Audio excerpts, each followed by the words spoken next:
नमस्ते प्रणाम सब भाई सबके। और मेरा गाना अभी लॉकडाउन वाला जो है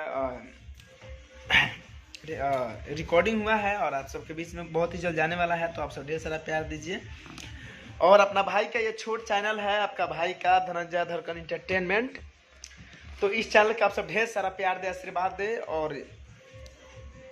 और जितना हो सके शेयर करें इस चैनल को। और ढेर सारा जितना भाई सब देख रहे हैं, आप सब एक एक सपोर्ट करेंगे, एक सब्सक्राइब करेंगे तो भाई का हर एक गाना, हर एक बढ़िया बढ़िया सा वीडियो देखने को आप लोगों को मिलेगा। तो आप सब ऐसे प्यार आशीर्वाद बनाए रखें, जैसे कि पहले की तरह आप सब सब्सक्राइब किए थे। एक चैनल जो मैंने पहला धनंजय धड़कन इंटरटेनमेंट था वो डिलीट हो गया, तो एक्चुअली मैंने फिर से इसको बनाया है।